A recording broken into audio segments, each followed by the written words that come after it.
अस्सलाम वालेकुम, मैं हूं आपका होस्ट अब्दुर्रहमान। नाज़रीन, हमारे प्यारे पाकिस्तान में जहां कई खूबसूरत कुदरती मनाजिर हैं जो आंखों को ठंडक पहुंचाते हैं, वहीं ऐसी पुरस्कार जगहें भी हैं जो एडवेंचर पसंद लोगों के लिए दिलचस्पी का बाज़ बनते हैं।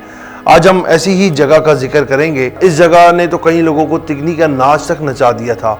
इतनी पुरस्कार जगह है जिसके बारे में बहुत से लोग नहीं जानते।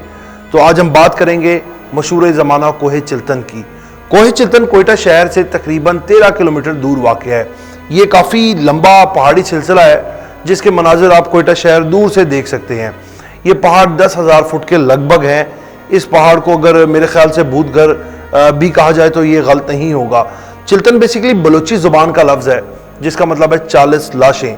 इस नाम के हवाले से दो रिवायतें हैं। एक रिवायत जो तस्दीक शुदा है वो ये है कि अफ़गानिस्तान से शाल पीर नामी बुज़ुर्ग आए थे जिन्होंने ये इलाका आबाद किया था। अफ़गानिस्तान में बिल्कुल इसी तर्ज का एक पहाड़ था जिसका नाम चिल्तन था, इसलिए इस पहाड़ को भी चिल्तन का नाम दिया गया या इस जगह का नाम उन्होंने चिल्तन रख दिया। और दूसरी रिवायत वो ये है कि जिस पर मकामी लोग, वहाँ के रहने वाले बलूचिस्तान कम्युनिटी, जो बलोच कम्युनिटी वहाँ पर रहती है, वो रखते हैं। अब ये मनगढ़ंत कहानी है या हकीकत है ये तो अल्लाह ही जानता है। कोह चिल्तन के दामन में एक पहाड़ था जहाँ पर एक गरीब जोड़ा रहता था जिनके यहाँ शादी के बाद बहुत अरसा तक औलाद नहीं थी और वो परेशान थे। वो इस सिलसिले में एक बुज़ुर्ग के पास गए। उन्होंने उनको दुआ के लिए कहा। उन्होंने दुआ मांग के कहा कि जो अल्लाह को मंजूर है वो होगा और अल्लाह के हाथ में। बुज़ुर्ग का एक बेटा था जो एक बहुत नेक और जिसको आप कहते हैं अल्लाह वाला था। वो ज़मीन पर बैठा था। उसने 40 किंकरियाँ उस खातून की झोली में डाल दी और उनके घर अल्लाह ने एक दो नहीं बल्कि 40 बच्चे दिए, 40 औलाद दी। जोड़ा चूंकि गरीब था, उनके पास इतनी दौलत नहीं थी कि वो उनकी कफालत करें, तो उन्होंने क्या किया, उन्होंने एक बच्चा रख लिया और बाकी जो उनके 39 बच्चे थे वो ये सोचकर पहाड़ों के दूसरी तरफ छोड़ आए कि वो मर जाएंगे। लेकिन कुछ अरसे बाद जो माँ थी, आपको पता है माँ की तो ममता जाग जाती है, उसके दिल में आया कि मैं अपनी बाकी औलादों को तो देख के आऊँ, वो कहाँ मर गए होंगे। तो माँ की ममता जागी और वो अपने बच्चों को देखने उस पहाड़ की दूसरी तरफ चली गई और वो ये देखकर हैरान हो गई कि बच्चे जिंदा थे।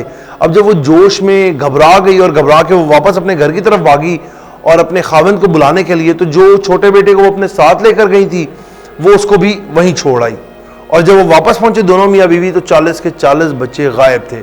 मुकामी लोगों के ख्याल में ये वो 40 बच्चे हैं जो वहाँ पर रह गए थे और अब वो भूत बनकर सयाहों को भटका रहे हैं। कोह चिल्तन के नाम से अपनी ही एक दास्तान बयान करता है। वहाँ के लोग वादी देखने नहीं बल्कि इस कहानी की हकीकत जानने के लिए जाते हैं। मतलब कोह चिल्तन के जंगलात या उसके पहाड़ देखने कोई नहीं जाता। लोग जो ये कहानी है इसकी हकीकत जानने के लिए जाते हैं कि ये हकीकत है या मनगढ़ंत है।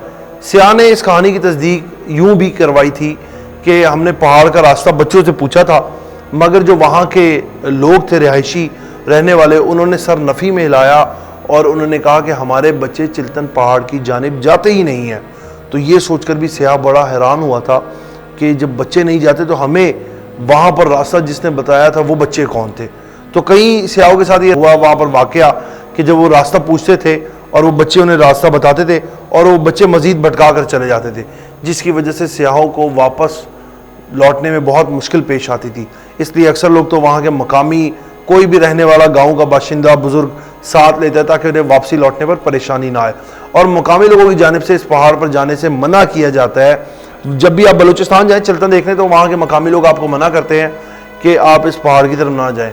इस खूबसूरत पहाड़ पर खौफनाक आवाज़ें गूंजती हैं, साएँ चलते दिखाई देते हैं। इस बात की भी कई सियाहों ने तस्दीक की और इवन के तो मैंने भी खुद जाकर भी तस्दीक की कि वाकई इस तरह का वाक़या है या नहीं। तो जो वहाँ के रहने वाले लोग हैं रिहायशी, उनसे इस बात का पता लगा है कि ये बात सच है कि वहाँ पर चीखों की आवाज़ें गूंजती हैं और बहुत से बच्चे जैसे एक साथ शोर मचाते हैं, इस तरह भी अक्सर सुनाई देता है। तो जैसे ही शाम होने वाली होती है तो लोग क्या करते हैं, वहाँ जो घूमने जाते हैं वो वापस पलट आते हैं। बहुत कम ऐसा होता है कि लोग वहाँ पर रात गुजारें। अगर कोई वहाँ पर रात बसर भी करते हैं तो जिस तरह वहाँ के रिहायशी लोग हैं, रहने वाले हैं, वो वहाँ पर रह लेते हैं, बलोच कम्युनिटी के लोग रह लेते हैं। ये जिस तरह कोयटा से बिलोंग करने वाले बहुत कम लोग होते हैं जो वहाँ पर, आपको पता है आजकल बाहर लोग पहाड़ों में जाके बारबेक्यू करना, इस तरह अपनी जो है एहतमाम करते हैं, पार्टीज़ वगैरह जाके मनाते हैं। تو بہت کم لوگ جو کوہ چلتن میں جا کے اس طرح ایڈونچر کرتے ہیں، لیکن جن لوگوں کو پسند ہے، جن لوگوں کو شوق ہے، وہ جاتے بھی ہیں۔ لیکن بہت پر اسرار یہ پہاڑی سلسلہ ہے کوہ چلتن جس کو کہا جاتا ہے، لیکن یہ دیکھنے لائق بھی ہے، بہت خوبصورت مناظر ہیں کہ جب آپ وادی چلتن یا پہاڑ چلتن کے چڑھ کے آپ کوئٹہ شہر کی طرف نظر دوڑائیں نا تو رات کے وقت بہت خوبصورت منظر پیش ہوتے ہیں۔ خیر اسی کے ساتھ اپنے میزبان کو اجازت دیجیے گا، آپ سے پھر ملاقات ہوگی ایک نئی سٹوری، ایک نئے ولاگ کے ساتھ، تب تک کے لیے اللہ نگہبان۔